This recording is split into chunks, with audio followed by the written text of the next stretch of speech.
ورئيس المتابعة الحكومية بالإنابة الأستاذ محمد جواد عبد الخالق الفرة। গত ৬ জুলাই গাজায় নিজেদের নেতৃত্বাধীন প্রশাসনিক সংস্থা বিলুপ্তির ঘোষণা দেয় হামাস।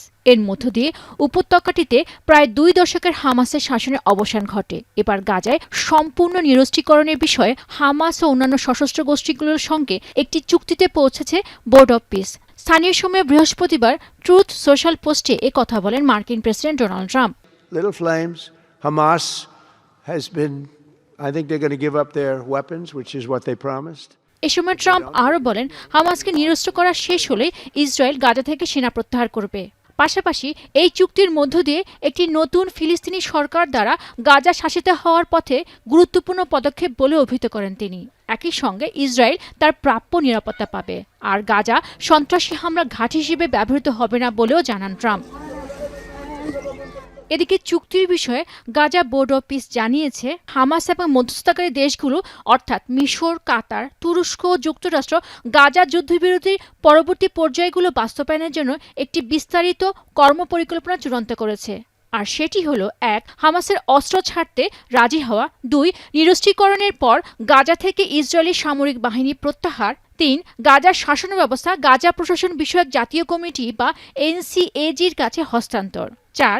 এনসিএজি এবং একটি আন্তর্জাতিক পর্যবেক্ষণ ব্যবস্থার তত্ত্বাবধানে ভারী অস্ত্রশস্ত্র, সুড়ঙ্গ এবং সামরিক উৎপাদন কেন্দ্রগুলো ভেঙে ফেলা ও সংরক্ষণ করা, ৫. নিরস্ত্রীকরণ প্রক্রিয়া চলাকালীন ইসরায়েল বা অন্য কোনো ফিলিস্তিনি পক্ষের কাছে কোনো অস্ত্র হস্তান্তর করা হবে না। ৭২ ঘন্টা ময়েশ্চার লক সমৃদ্ধ লিলি হুইপ শিয়া মিস্টিক গ্লোয়িং বডি ওয়াশ। শিয়া বাটারের গুডনেস স্কিন রিপেয়ার করে রাখে সফট ও গ্লোয়িং, ছড়িয়ে দেয় লং লাস্টিং ফ্রেগন্যান্স। ৬. এনসিএজির কাজে কোনো গোষ্ঠী হস্তক্ষেপ করবে না এবং ৭. আইনের শাসন প্রতিষ্ঠা, নিরাপত্তা স্থিতিশীল করা ও মানবিক সহায়তা সহজ করতে এনসিএজিকে সমর্থন করবে আন্তর্জাতিক স্থিতিশীলতা বাহিনী। এরই মধ্যে বিবিসিকে দেয়া এক সাক্ষাৎকারে স্বাধীনতাকামী সংগঠন হামাসের এক শীর্ষ কর্মকর্তা জানিয়েছেন, গাজায় নিরস্ত্রের বিষয়ে তারা রাজি হয়েছে, তবে শিগগিরই এই বিষয়ে একটি আনুষ্ঠানিক বিবৃতি প্রকাশ করা হবে।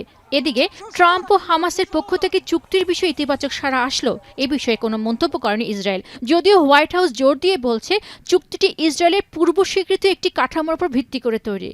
কিন্তু গাজা থেকে স্থায়ীভাবে সেনা প্রত্যাহারের ব্যাপারে এখনো পর্যন্ত তেমন আগ্রহ দেখাননি প্রধানমন্ত্রী বেনিয়ামিন নেতানিয়াহু, কেননা ইসরায়েলের কট্টর ডানপন্থী জোটসঙ্গীরা বরাবরই এই পদক্ষেপের বিরোধিতা করে আসছে। এখন দেখার বিষয় নেতানিয়াহু কাদের মন রক্ষা করবেন, নিজ দেশের কট্টরপন্থীদের না ট্রাম্পের। বেনুকা সুলতানা, এখন বিশ্ব।